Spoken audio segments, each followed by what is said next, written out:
അഭിമുഖത്തിന് വന്ന ആൾ ചോദിച്ച രണ്ടാമത്തെ ചോദ്യം വിദ്യാർത്ഥികളെക്കുറിച്ചായിരുന്നു. വിദ്യാർത്ഥികളുടെ ഇടയിൽ ഇപ്പോൾ മൂല്യബോധവും സാമൂഹ്യബോധവും വർദ്ധിച്ചു വരികയാണോ അതോ കുറഞ്ഞു വരികയാണോ എന്നായിരുന്നു. ഞാൻ പറഞ്ഞു, മൂല്യബോധവും സാമൂഹ്യബോധവും ഒന്നുമല്ല, അവരുടെ ഇടയിൽ മത്സരബോധം അതാണ് വർദ്ധിച്ചു വരുന്നത്. ഈ മൂല്യബോധം എന്ന് പറയുന്നത് എന്താണ്? മൂല്യം എന്ന് പറഞ്ഞാൽ നന്മ ഉളവാക്കുന്നു. നന്മയെക്കുറിച്ചുള്ള അവബോധം. നമ്മളിൽ ഓരോരുത്തരിലും നന്മയുണ്ടായിരിക്കേണ്ടതിൻ്റെ ആവശ്യകത. നമ്മുടെ ഓരോ പ്രവൃത്തിയിലും നമുക്കും മറ്റുള്ളവർക്കും നന്മ വരണം എന്നുള്ള ആ ചിന്ത. ഇതൊക്കെയാണ് അവിടെ മൂല്യബോധം, നന്മ ഉണ്ടാകണമെന്ന് പറയുമ്പോൾ യേശു പഠിപ്പിച്ച ഒരു തിരുവചനമുണ്ട്. മറ്റുള്ളവർ നിങ്ങൾക്ക് എന്ത് ചെയ്തു തരണമെന്നാണ് നിങ്ങൾ ആഗ്രഹിക്കുന്നത്, അതുപോലെ നിങ്ങൾ അവരോടും ചെയ്യുക. മറ്റുള്ളവർ നമുക്ക് നന്മ ചെയ്തു തരണം എന്നല്ലേ നമ്മൾ ആഗ്രഹിക്കുന്നത്? ആണ്. അപ്പോൾ അതുപോലെ നന്മ നമ്മൾ അവരോടും ചെയ്യണം. ഇതിന് ഈ കുഞ്ഞുങ്ങളിൽ ഇതൊന്നും തുടക്കത്തിലേ കിട്ടുന്നില്ല. പഴയ കാലഘട്ടത്തിൽ സ്കൂളുകളിൽ ഒരുപാട് നല്ല കഥകൾ, കവിതകൾ, ലേഖനങ്ങൾ ഒക്കെ പഠിപ്പിച്ചിരുന്നു. നല്ല കഥകളും ലേഖനങ്ങളൊക്കെ. ഇന്ന് അതൊക്കെ അപ്രത്യക്ഷമായി. മൂല്യബോധമുള്ള ലേഖനങ്ങൾ, കവിതകൾ, കഥകൾ ഇതൊക്കെ ശരിക്കും അപ്രത്യക്ഷമായി എന്ന് തന്നെയാണ് എൻ്റെ ഒരു വിലയിരുത്തൽ. പണ്ട് കുട്ടികൾ വളർന്നു വരുമ്പോൾ തന്നെ സ്കൂളിൽ നിന്ന് നല്ല ഒരു അടിത്തറ കിട്ടും. അതിനു മുമ്പായിട്ട് മാതാപിതാക്കളിൽ നിന്ന് നല്ല ഒരു അടിത്തറ കിട്ടും. കാരണം അവരൊക്കെ നല്ല മൂല്യബോധമുള്ളവരായിരുന്നു. ആ മൂല്യബോധം അവരിലുണ്ടാകുമ്പോൾ അത് ഓട്ടോമാറ്റിക്കായിട്ട് മക്കളിലേക്ക് കടന്നു വരും. ആ മൂല്യബോധത്തെ പ്രോത്സാഹിപ്പിക്കുന്നതാണ് സ്കൂളിലെ വിദ്യാഭ്യാസ പദ്ധതി. ഇന്ന് ഈ രണ്ട് കാര്യങ്ങളിലും അപജയമുണ്ടായിട്ടുണ്ട്. മാതാപിതാക്കളിലുള്ള മൂല്യബോധം തകർന്നിരിക്കുകയാണെന്ന് ഞാൻ പറയും. ഇന്ന് മാതാപിതാക്കളുടെ ഇടയിലും മത്സരമാണ്. കുട്ടികളുടെ ഇടയിൽ പിന്നെ മത്സരമില്ലാതിരിക്കുമോ?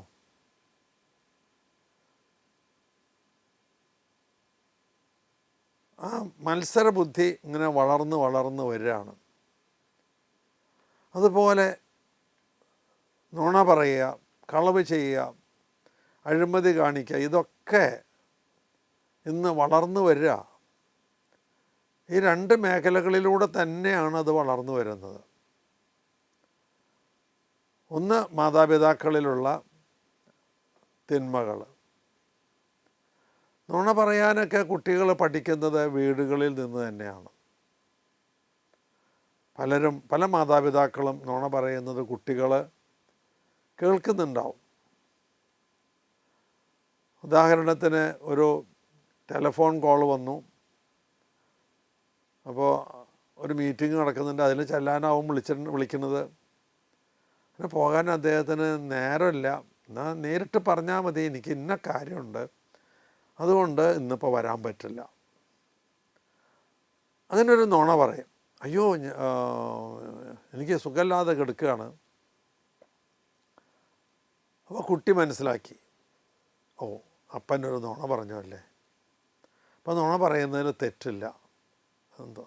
ഇപ്പോൾ മൊബൈൽ ഫോണൊക്കെ ഉള്ളത് കൊണ്ട് നുണയുടെ വ്യാപ്തി കൂടി. അയ്യോ എനിക്ക് വരാൻ പറ്റില്ല, ഞാനിപ്പോൾ മദ്രാസിലാണ്, ഒരു പക്ഷേ ഡൈനിങ് റൂമിലിരുന്ന് കാപ്പി കുടിക്കണ നേരമാവും. ഇതൊക്കെ കാണുന്ന മക്കൾ എന്താ ചിന്തിക്കുക? അപ്പൻ നുണ പറയുന്നു. അല്ലെങ്കിൽ വീട്ടിലായിരുന്നു, അമ്മയുടെ കൂടെ ആയിരുന്നു, അമ്മ ചെയ്തത് കണ്ടിട്ടുണ്ടാവും, പക്ഷേ അപ്പൻ വന്ന് ചോദിക്കുമ്പോൾ അമ്മ ഒരു ചെറിയ നുണ പറഞ്ഞു. അപ്പോൾ മകൻ ഒന്ന് അമ്മേനെ നോക്കി. കൊച്ചുകുട്ടിയാണെങ്കിൽ ചിലപ്പോൾ വെട്ടി തുറന്നങ്ങ് പറയും, അങ്ങനെയല്ല അപ്പച്ച അതാണെന്ന് പറയും. കുറച്ച് പ്രായമായാൽ അവൻ ട്രെയിൻഡായി വരികയാണ്. അപ്പോൾ അമ്മേനെ ഒന്ന് നോക്കി, അത്രയേ ഉള്ളൂ. അങ്ങനെ വീട്ടിൽ നിന്നാണ് ഈ മൂല്യബോധം നഷ്ടപ്പെട്ടു വരുന്നത്. അതവിടെ വളർന്നു വരേണ്ടതാണ്. പിന്നെ സ്കൂളിൽ ചെന്ന് കഴിഞ്ഞാൽ, പണ്ട് സ്കൂളിലൊക്കെ നല്ല കഠിനാധ്വാനം ചെയ്യുന്ന അധ്യാപകരായിരുന്നു. ഞാനൊക്കെ എന്നെ പഠിപ്പിച്ച അധ്യാപകരെ ഓർക്കുന്നു. എന്തൊരു കഠിനാധ്വാനികളാണ്, ടോട്ടൽ കമ്മിറ്റ്മെൻറ്റ്. അവർ വീട്ടിലെ എല്ലാ ജോലിയും ചെയ്തിട്ടാണ് അവർ വരിക. എനിക്കറിയാവുന്ന അധ്യാപകരുണ്ട്, കാലത്ത് തന്നെ അത് രാവിലെ എഴുന്നേറ്റ് പാടത്ത് കാളകളെ പൂട്ടി ഉഴുത് ഒക്കെ ചെയ്ത് കഴിഞ്ഞിട്ട് അവർ കുളിച്ച് ഡ്രസ്സൊക്കെ മാറി സമയത്തിന് വരികയും കൃത്യമായി പഠിപ്പിക്കുകയും ഒക്കെ ചെയ്തിരുന്ന അധ്യാപകരെ എനിക്കറിയാം. വീട്ടിലെല്ലാ ജോലിയും ചെയ്തിട്ടാണ്. ക്ലാസ് കഴിഞ്ഞ് വന്നാലും അതുപോലെ തന്നെ ജോലി ചെയ്യുന്നവർ. ഞങ്ങൾ വിദ്യാർത്ഥികൾ വന്ന് അങ്ങനെയായിരുന്നു, വീട്ടിലെ ജോലികളൊക്കെ ചെയ്യണം രാവിലെ. അത്തരത്തിലുള്ള ഒരു വളർത്തലല്ല ഇന്ന് നമ്മുടെ നാട്ടിൽ കാണുന്നത്. അതുകൊണ്ട് തന്നെയാണ് കുട്ടികൾക്ക് മൂല്യബോധം നഷ്ടപ്പെട്ടു പോകുന്നത്. അതിൻ്റെ അടിത്തറ പാകേണ്ട സ്ഥലം അമ്മയുടെ ഉദരമാണെന്ന് ഞാൻ പറയും. അമ്മയുടെ ഉദരം കഴിഞ്ഞാൽ അടുത്ത സ്റ്റെപ്പ് വീടാണ്, അത് കഴിഞ്ഞാലാണ് സ്കൂള്. സ്കൂളിൽ അന്ന് ആകെ കൂടി ഒരു പ്രശ്നം ഞാൻ കണ്ടിട്ടുണ്ട്. കണക്ക് പഠിപ്പിക്കുന്നിടത്ത് ലാഭനഷ്ടം എന്ന് പറയുന്ന ഒരു ചാപ്റ്ററുണ്ട്. അതിലൊരു കണക്ക് എന്നെ വാസ്തവത്തിൽ പിന്നീട് ഇരുത്തി ചിന്തിപ്പിച്ചിട്ടുണ്ട്. അതിതാണ്, ഒരു പാൽ കച്ചവടക്കാരൻ കുപ്പി ഒന്നിന്, അന്നൊക്കെ 4 അണയൊക്കെ ഉള്ളൊരു 4 അണ എന്നാ പറയുക, അണ 6 പൈസ കൂടുമ്പോഴാണ് ഒരു അണയാവുന്നത്. 4 അണ കുപ്പി ഒന്നിന് 4 അണയ്ക്ക് 4 അണ വെച്ച് 2 കുപ്പി പാല് വാങ്ങി 1 കുപ്പി വെള്ളം ചേർത്ത് 5 അണയായിട്ട് വിറ്റാൽ ലാഭം എത്ര? ഇത് പിൽക്കാലത്ത് എനിക്ക് തോന്നിയിട്ടുണ്ട്, ഇതൊരു നെഗറ്റീവ് ഐഡിയ ആണല്ലോ കുട്ടികൾക്ക് കൊടുക്കുന്നത്. എന്നാൽ ഇതല്ലാതെ വേറെ എന്തൊക്കെ ചെയ്യാമായിരുന്നു? ലാഭനഷ്ടത്തിൻ്റെ കണക്കുകൾ നല്ലതാണ്. കച്ചവടം ചെയ്യുമ്പോൾ നഷ്ടമുണ്ടാകുന്നത് എങ്ങനെ എന്ന് അറിയാനായിട്ട് നല്ലതാണ്. ശ്രദ്ധയില്ലാത്തത് കൊണ്ട് വാങ്ങിച്ച 10 ചാക്ക് അരിയിൽ 2 ചാക്ക് പൂത്തുപോയി. അപ്പോൾ പിന്നെ അങ്ങനെയൊക്കെയുള്ള കണക്കുകൾ ചോദിക്കാവുന്നതാണ്. പക്ഷെ ഇത് എന്തോ തെറ്റായിട്ട് തോന്നി. എനിക്ക് അപ്പം തോന്നിയിട്ടില്ല. പിന്നീട് ഒരു 35 വർഷം മുമ്പ് 9ാം ക്ലാസ്സിലെ ഫിസിക്സ് പുസ്തകം എഴുതാൻ എന്നെ ഏൽപ്പിച്ചു.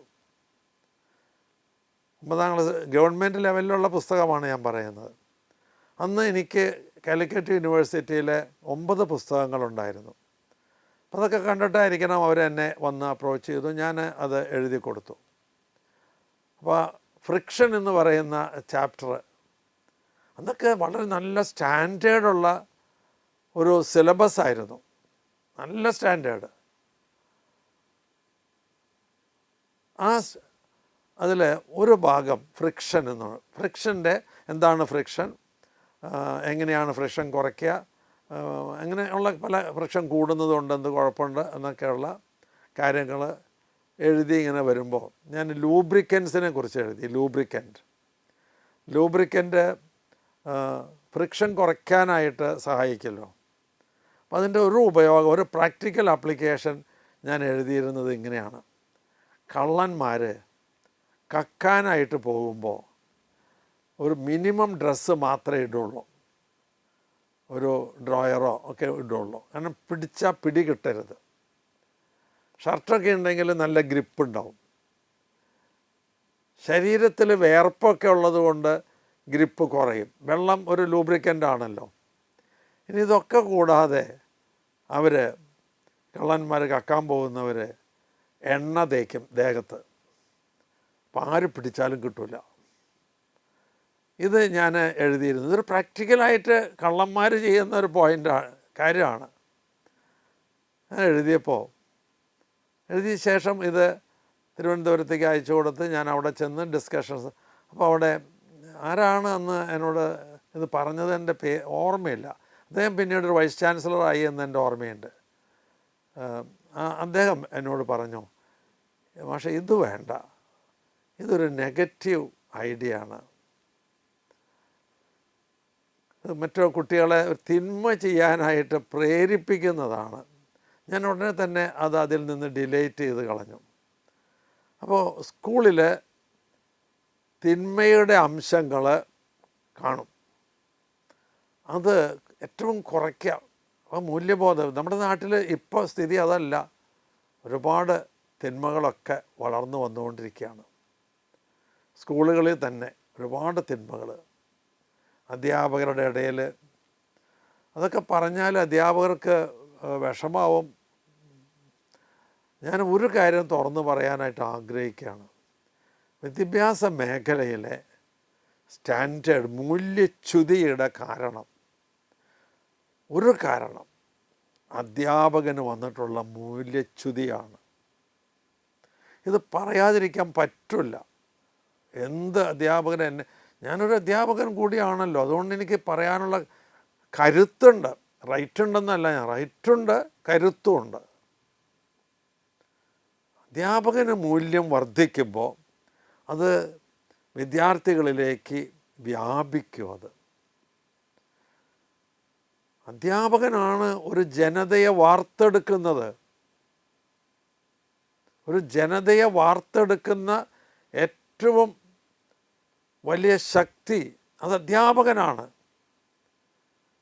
LKG മുതൽ 10ാം ക്ലാസ് വരെ 12 കൊല്ലമാണ് ഒരു അധ്യാപകൻ്റെ കീഴിൽ, ഒരധ്യാപകനല്ല, ഒരു സ്കൂളിൻ്റെ കീഴിൽ കുട്ടികൾ ശിക്ഷണം നേടുന്നത്.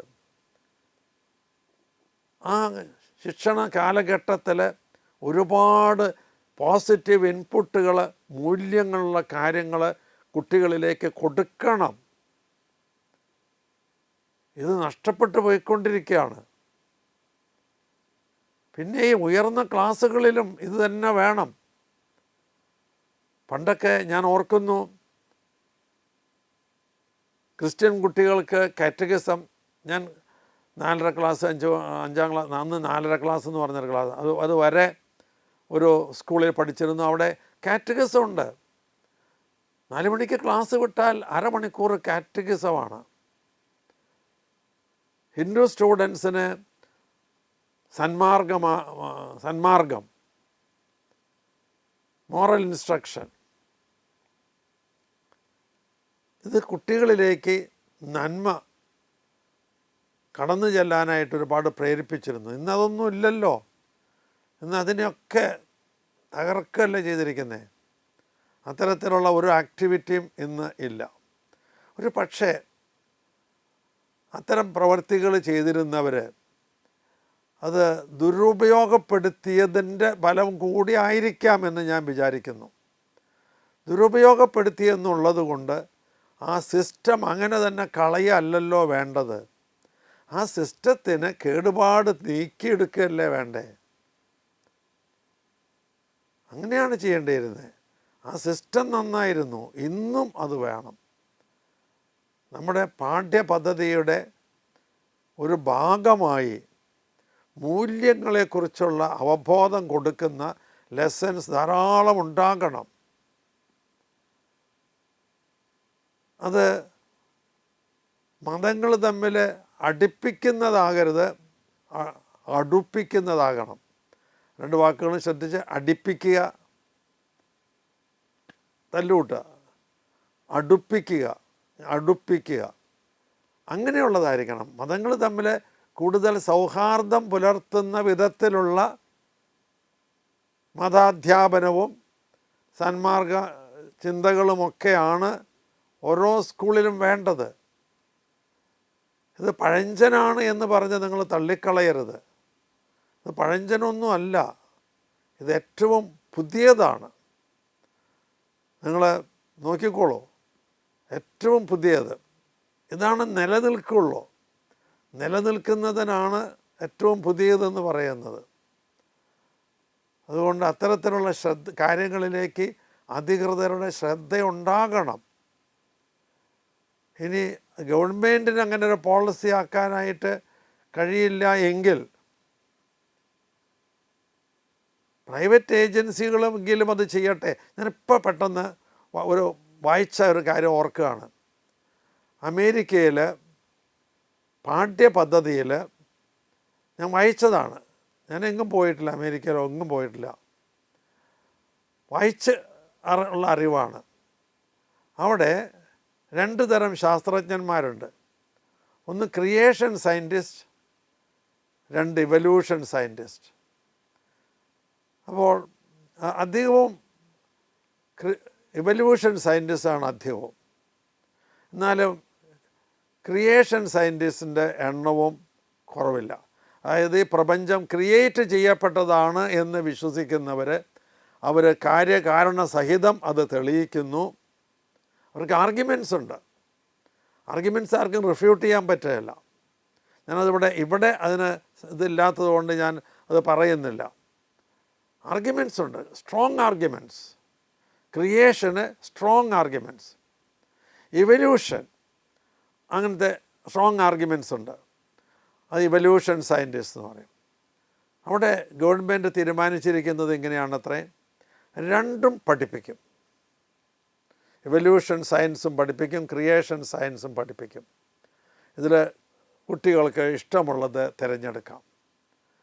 അപ്പോൾ ഈ നല്ല കാര്യങ്ങൾ നമ്മൾ പഠിപ്പിക്കണം. അത് ചരിത്രം ഒക്കെ വളച്ചൊടിക്കുന്ന പോലെ ഇതൊന്നും വളച്ചൊടിക്കാതെ, പലപ്പോഴും ചരിത്രം വളച്ചൊടിച്ചാണ് സ്കൂളുകളിലൊക്കെ എത്തുന്നത്. ഓരോ കാലഘട്ടത്തിൽ ഭരിക്കുന്ന ഗവൺമെൻറ്റുകൾ അവരവർക്ക് ഇഷ്ടമുള്ള കാര്യങ്ങൾ, അവരുടെ വിശ്വാസത്തിന് അനുസരിച്ചുള്ള കാര്യങ്ങൾ പാഠപുസ്തകങ്ങളിലേക്ക് കൊണ്ടുവരികയാണ്. ഇതൊക്കെ തെറ്റാണ്. സത്യമായിട്ട് വേണം പാഠപുസ്തകങ്ങളിൽ അവതരിപ്പിക്കാനായിട്ട്. അപ്പോൾ ഈ മൂല്യബോധം കുറഞ്ഞു വരികയാണ്. ഞാൻ പറഞ്ഞു, അധ്യാപകരാണ് ഒരു രാഷ്ട്രത്തെ കെട്ടിപ്പടുക്കുന്നത്. മൂല്യബോധമുള്ള ഭരണാധികാരികളെയൊക്കെ ഉണ്ടാക്കുന്നത് അതാണ്. 1956 ആണ് റഷ്യ ആദ്യത്തെ ബഹിരാകാശ പേടകം നിക്ഷേപിച്ചത്. സ്പുട്നിക് എന്നാണ് അതിൻ്റെ പേര്. ആ സ്പുട്നിക് വിക്ഷേപിച്ചപ്പോൾ ഉടനെ തന്നെ അമേരിക്കൻ സെനറ്റിൽ ഒരു ചോദ്യം ഉയർന്നു. അമേരിക്കൻ സെനറ്റിൽ അന്നത്തെ പ്രസിഡൻറ്റിനോടല്ലായിരുന്നു ചോദ്യം, സെനറ്റേഴ്സിനോടല്ലായിരുന്നു ചോദ്യം. സെനറ്റിൽ ചോദിച്ച ചോദ്യം ഇതാണ്: എന്തുകൊണ്ട് അമേരിക്കയിലെ അധ്യാപകർക്ക് അവരുടെ കുട്ടികളെ റഷ്യയിലെ കുട്ടികളെക്കാൾ മുമ്പ് ഇതിന് സജ്ജരാക്കാൻ കഴിഞ്ഞില്ല എന്നുള്ളതാണ്. റഷ്യ ഈ നേട്ടം കൈവരിക്കുന്നതിന് മുമ്പ് അമേരിക്കയിലെ കുട്ടികളെ എന്തുകൊണ്ട് വളർത്തിയെടുത്ത് അമേരിക്കയ്ക്ക് ഈ നേട്ടം ഉണ്ടാക്കിയെടുക്കാൻ കഴിഞ്ഞില്ല എന്നുള്ളതാണ് അവിടെ ഉയർന്നു വന്ന ചോദ്യം. അതിൽ നിന്ന് മനസ്സിലായില്ലേ അമേരിക്ക അധ്യാപകർക്ക് അത്രമാത്രം പ്രാധാന്യം നൽകുന്നു. അപ്പോൾ സ്കൂളിൽ വെച്ച് ശരിക്കും നല്ല മൂല്യബോധം ഉണ്ടാകേണ്ടതാണ്. അതിന് പകരം ഒരുപാട് മൂല്യം നഷ്ടപ്പെട്ടു പോവുകയാണ്. മദ്യപാനം, പുകവലി, മയക്കുമരുന്നിൻ്റെ ഉപയോഗം, മോശമായ സൈറ്റുകളിൽ കടന്നുള്ള ആക്രമണം, എന്തൊക്കെയാണ് കുട്ടികൾ ചെയ്തു കൂട്ടുന്നത്. ലൈംഗിക മേഖലയിലെ അതിപ്രസരം, ഇതിനൊക്കെ കാരണം ചെറുപ്പം തൊട്ട് മൂല്യബോധം വളർത്തുന്നില്ല. സ്കൂളിലും മൂല്യബോധം വളർത്താൻ വേണ്ടി ശ്രമം നടത്തുന്നില്ല. അവിടെ ഫിസിക്സ് പഠിപ്പിക്കുന്നത് പോലെ മൂല്യബോധം പഠിപ്പിക്കണം. സിവിൽ സർവീസ് പരീക്ഷയ്ക്ക് ഒരുപാട് വിഷയങ്ങൾ പഠിക്കാനുണ്ട്, ഒരുപാട് വിഷയങ്ങൾ. അതിൽ ഒരു പേപ്പർ അവർക്ക് പ്രൊഫഷണൽ എത്തിക്സാണ്. പ്രൊഫഷണൽ എത്തിക്സ്, അത് മോറൽ വാല്യൂസ്, അതിനെക്കുറിച്ച് ഒരു പേപ്പർ തന്നെ അവർക്ക് പഠിക്കാനുണ്ട്. ഇത് നിർബന്ധമാക്കണം. ആരാണ് ഇതിന് മുന്നോട്ട് വരിക? ഇതിന് മുന്നോട്ട് വരുന്നവരൊക്കെ വാസ്തവത്തിൽ പഴഞ്ചന്മാരാണെന്നാണ് ധാരണ. പുതിയ പുതിയ ആശയങ്ങൾ പറഞ്ഞാൽ അവൻ ന്യൂ ജനറേഷൻ ആവും എന്നാണ്. ന്യൂ ജൻ എന്നാണല്ലോ ഇപ്പോൾ പറയുക. അപ്പോൾ ഈയിടെ ഒരു അധ്യാപകൻ പറഞ്ഞു, പഴയ ആൾക്കാരെ എന്താ പറയുക? അപ്പോൾ അദ്ദേഹം പറഞ്ഞു, അതിപ്പോഴേ തന്നെ അതിന് പേരുണ്ടല്ലോ. അതെന്താ പേര്? പഴഞ്ചൻ. ന്യൂ ജൻ പോലെ പഴയ പേരാണ് പഴയ. അപ്പോൾ പഴഞ്ചന്മാരായി മുദ്ര കുത്തപ്പെടും എന്ന് വിചാരിച്ച് പലരും ഇത്തരം കാര്യങ്ങളൊക്കെ പറയാണ്ടിരിക്കുകയാണ്. ധൈര്യമായിട്ട് പറയില്ല. മൂല്യബോധത്തെക്കുറിച്ച് ക്ലാസ്സുകളിൽ ഒരു സ്ഥിരം പാഠ്യപദ്ധതി അനുസരിച്ച് പഠിപ്പിക്കണം. ഏറ്റവും നല്ല അധ്യാപകനെ തിരഞ്ഞെടുക്കുമ്പോൾ ഏറ്റവും മൂല്യബോധമുള്ള അധ്യാപകനെ തിരഞ്ഞെടുക്കണം. മൂല്യബോധത്തിന് മാർക്ക് കൊടുക്കണം, പഠിപ്പിക്കൽ മാത്രമല്ല. ഏറ്റവും നന്നായി പഠിപ്പിക്കുന്ന അധ്യാപകൻ, ഏറ്റവും നല്ല സോഷ്യൽ കോണ്ടാക്റ്റുള്ള അധ്യാപകൻ, ഇതൊക്കെ അതിൻ്റെ കൂട്ടത്തിൽ മൂല്യബോധം കുട്ടികളിൽ വളർത്താനായിട്ട് ശ്രമിക്കുന്ന അധ്യാപകനെ തിരഞ്ഞെടുക്കണം. അതിനൊക്കെ അവാർഡ് കൊടുക്കണം. അപ്പോഴാണ് ഇത് സ്കൂളുകളിൽ വളർന്നു വരിക. സ്കൂള് വിട്ട് കഴിഞ്ഞാലോ, കോളേജിലും ഇതുപോലെ തന്നെ വേണം. ഞാൻ കോളേജിൽ പഠിക്കുന്ന കാലത്ത് കാറ്റഗിസം ഉണ്ടായിരുന്നു. ഇപ്പോഴും ഓർക്കുന്നു, എന്നെ പഠിപ്പിച്ച ഫാദർ വിക്ടോറിയനാണ്. ആദ്യത്തെ കൊല്ലം കാറ്റഗിസം പഠിപ്പിച്ച ഫാദർ വിക്ടോറിയൻ. ഓരോ കൊല്ലവും ഓരോ അധ്യാപകൻ. അന്ന് അച്ഛന്മാർ തന്നെ, തേവര കോളേജിലാണ് ഞാൻ പഠിച്ചത്. അവിടെ ഇഷ്ടംപോലെ അച്ഛന്മാരുണ്ടായിരുന്നു. അന്ന് അവരൊക്കെ തന്നെയാണ് അത് പഠിപ്പിച്ചിരുന്നത്. അപ്പോൾ കോളേജിലും ഇതുപോലെ തന്നെ തുടരണം. അത് കഴിഞ്ഞാലോ ഓരോ അധ്യാപകനും ഓരോ വ്യക്തിയും ഇത് തുടർന്ന് പഠിക്കണം. നല്ല മോട്ടിവേഷണൽ ബുക്സ് ഉണ്ട്, പോസിറ്റീവ് ഐഡിയാസ് തരുന്ന ഒരുപാട് ബുക്കുണ്ട്. വിശുദ്ധ ഗ്രന്ഥങ്ങൾ തന്നെ അതിന് തെളിവാണ്. വിശുദ്ധ ബൈബിള് പോലെ ഇത്രയും അധികം പോസിറ്റീവ് ഐഡിയാസ് ഉള്ള ഒരു പുസ്തകമുണ്ട് എന്നെനിക്ക് തോന്നിയിട്ടില്ല. ഞാൻ പോസിറ്റീവായിട്ടൊക്കെ ചിന്തിക്കാൻ തുടങ്ങിയത് ബൈബിൾ പഠിക്കാൻ തുടങ്ങിയതിന് ശേഷമാണ്. ഏകദേശം ഒരു 20 വർഷം. അതിനു മുമ്പ് എനിക്ക് ഒരുപാട് നെഗറ്റീവ് ഐഡിയാസ് ഉണ്ടായിരുന്നു. ഒക്കെ മാറിയിട്ട് പോസിറ്റീവായിട്ടുള്ള ചിന്തകൾ വന്നത് ഈ വിശുദ്ധ ബൈബിൾ പഠിച്ചിട്ടൊക്കെയാണ്.